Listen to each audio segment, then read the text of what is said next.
Shalom. Terima kasih. Saya mau sharing waktu berapa tahun yang lalu. Saya itu pernah sakit kepala itu tidak pernah setiap hari sakit kepala. Sakitnya itu luar biasa. Kadang saya sampai jedotin ke tembok. Jadi saya ingat waktu mami saya juga begitu. Kalau sakit kepala itu, kalau udah saking sakitnya, dijedotin ke tembok. Terus dicek ke dokter, ternyata tumor.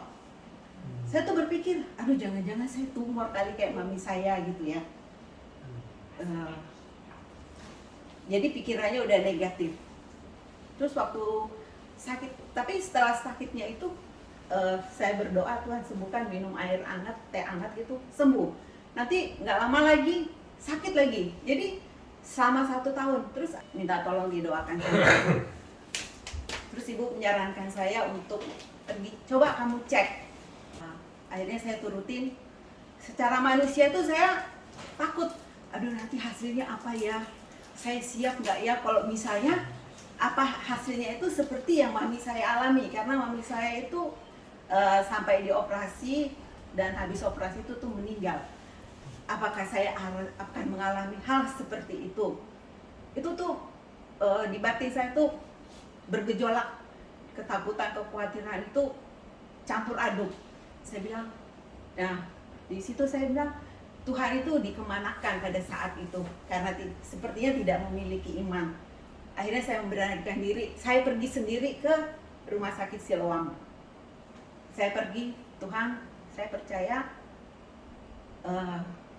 waktu saya nanti itu Tuhan pasti akan berikan apapun hasilnya, Tuhan pasti berikan saya kekuatan. Saya siap Tuhan. Tapi saya percaya Tuhan pasti akan memberikan yang terbaik. Dan saat itu saya dicek, saya masuk ke apa? Ke mesinnya yaitu di MRI.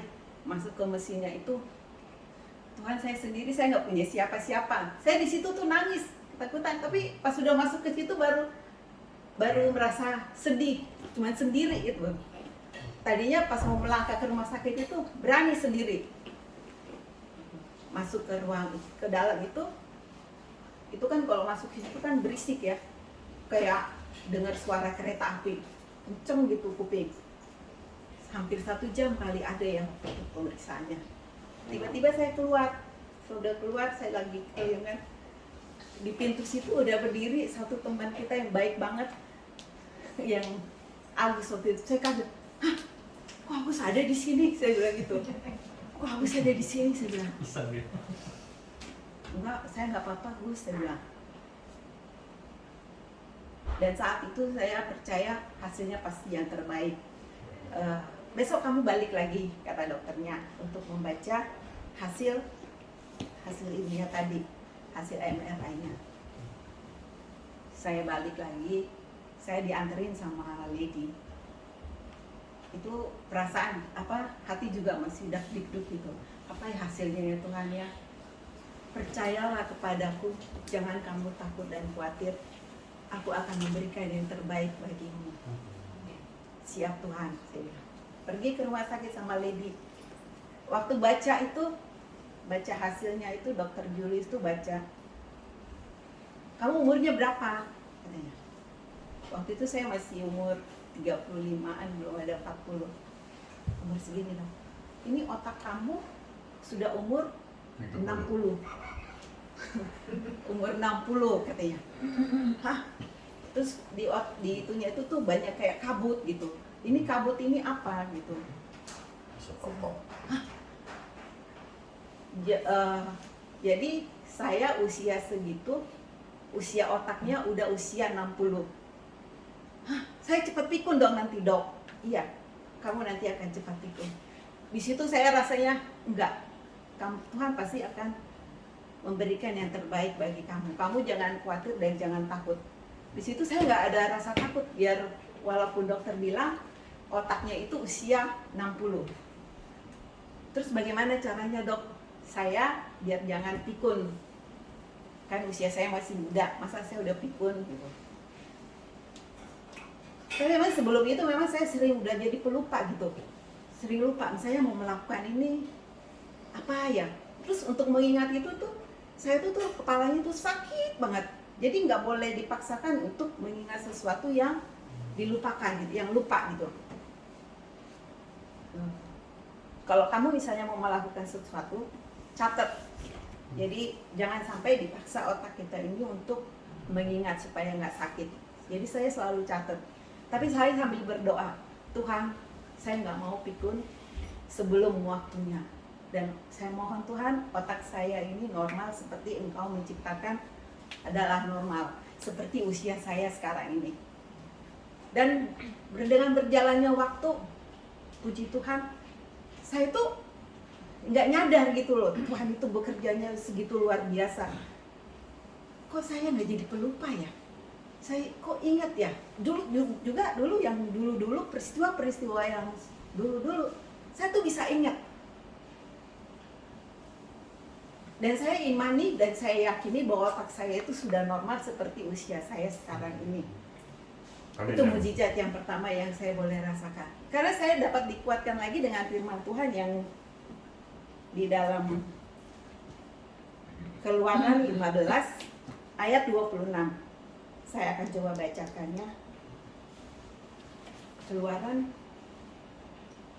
15 ayat 26. Demikian firman Tuhan.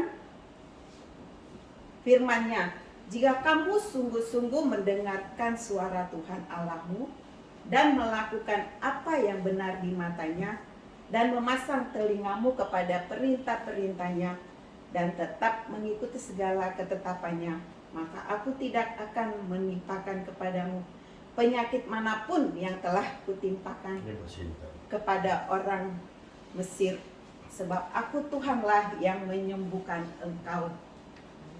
Di sini saya benar-benar dikuatkan dengan firman Tuhan ini, bahwa Tuhan itu menyembuhkan saya dan memulihkan saya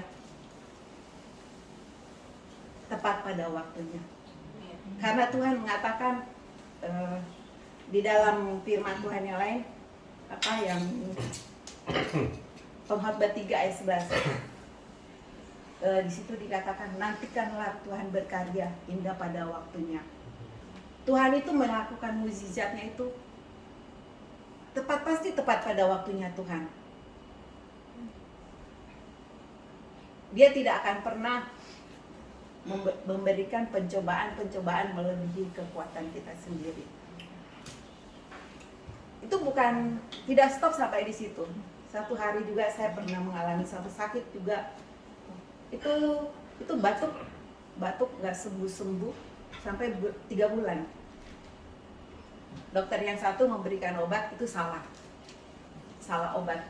Akhirnya saya jadi, karena salah obat, jadi infeksi sel darah putih. Infeksi sel darah putih itu harus disuntik setiap hari selama 12 kali. Saya langsung duduk diam. Kenapa Tuhan saya harus mengalami hal seperti ini lagi? Saya bilang, apa yang salah yang saya lakukan di matamu Tuhan? Dan di situ Tuhan dengan jelas mengatakan, engkau kurang mengandalkan aku. Engkau ragu akan kuasa yang aku sudah berikan kepadamu. Iya benar. Engkau kurang setia di dalam mengiringi aku. Engkau masih hitung-hitungan kepadaku. Jujur emang iya, saya memang sering bertanya kepada Tuhan, kenapa sih Tuhan izinkan saya masih sendiri terus gitu ya. Kalau misalnya punya teman selalu nggak jadi, punya teman selalu nggak jadi. Mungkin di situ kali Tuhan menegur saya lewat apa yang saya alami. Tapi lewat yang setelah yang penyakit yang batuk sampai 3 bulan, akhirnya menjadi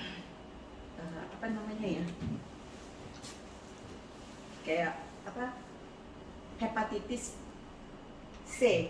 Waktu itu sudah sampai hepatitis C. Dari batuk yang biasa begitu menjadi hepatitis C. Baik Tuhan, saya mohon ampun, saya benar-benar duduk di kaki Tuhan mohon ampun.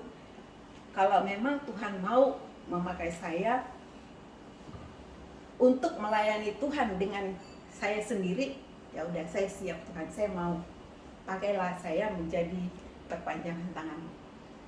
Dan saat itu saya disuntik sampai 12 kali itu belum sembuh juga. Akhirnya saya pindah ke dokter lain. Kamu orang apa? Percaya Tuhan Yesus? Iya. Itu kamu kayak orang berputus asa, katanya. Kamu sepertinya tidak ada harap, tidak memiliki pengharapan. Saya langsung nangis. Iya bener dok. Makanya saya juga nggak tahu kenapa saya harus ke dokter ini. Biasanya saya kan ke dokter yang direkomendasi ibu. Tapi saat itu saya disuruh ke situ. Saya dihotbain panjang lebar. Udah, kamu nggak usah khawatir. Penyakit kamu nggak apa-apa. Tapi saya hasil ceknya, hasil itunya dok, tes labnya, saya ini hepatitis C. Saya bilang itu. Itu kan hanya tes lab, hasil tes lab. Tuhan bisa membalikan semuanya itu, menyembuhkan semuanya itu. Kamu percaya nggak? Saya percaya dok, saya langsung semangat gitu. Ya udah, kata susternya kan, ibu harus minum obat 6 bulan. Kamu nggak usah dengar apa kata suster, apa kata siapa-siapa. Kamu percaya bahwa Tuhan menyembuhkan kamu sekarang. Amin, saya bilang gitu ke dokternya. Akhirnya pada saat itu saya hanya diinfus satu infus gitu ya. Kamu pasti sembuh, kamu nggak usah minum obat selama 6 bulan. Amin, saya imani dok. Dan saat itu juga ya, habis obat infusnya itu, saya nggak perlu, kamu kan udah bilang, kamu percaya, kamu nggak usah tanya lagi, habis obat ini kamu nggak usah balik, nggak usah minum obat. Ya, saya yakin. Dan puji Tuhan saudaraku, saat itu juga, itu habis infus itu saya nggak pernah balik lagi ke dokter dan saya sembuh. Itu karena mukjizat yang Tuhan sungguh menyatakan mukjizatnya bagi saya. Karena saya pada saat itu sungguh memohon ampun kepada Tuhan. Saya mau setia melayani Engkau Tuhan. Saya mau percaya bahwa Engkau memakai saya walaupun kalau mungkin saya menikah atau apa ya, pasti itu menjadi penghalang untuk saya melayani. Karena rancangan Tuhan adalah rancangan yang terbaik yang Dia berikan kepada kita.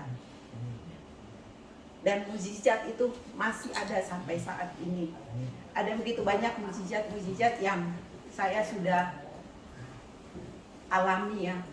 Begitu banyak, baik penyakit, baik berkat, baik semuanya itu Tuhan begitu mengaturnya itu begitu luar biasa. Tuhan pasti akan memberikan yang terbaik bagi setiap kita yang berharap dan bersandar kepadanya. Satu hal yang ini, asal kita setia melakukan firman-Nya. Saya akan coba tutup dengan satu ayat firman Tuhan yang terambil dari Pengkhotbah 3 ayat 11 ya. Demikian firman Tuhan. Ia membuat segala sesuatu indah pada waktunya. Bahkan Ia memberikan kekekalan dalam hati mereka. Tetapi manusia tidak dapat menyelami pekerjaan yang dilakukan Allah dari awal sampai akhir. Kalau kita mengerti firman Tuhan dan ada begitu banyak hal-hal yang baru yang akan Tuhan berikan kepada kita di dalam pengiringan kita akan Tuhan, maka kita harus taat dan setia, apalagi kita menjadi pelayan-pelayan Tuhan. Tuhan Yesus memberkati.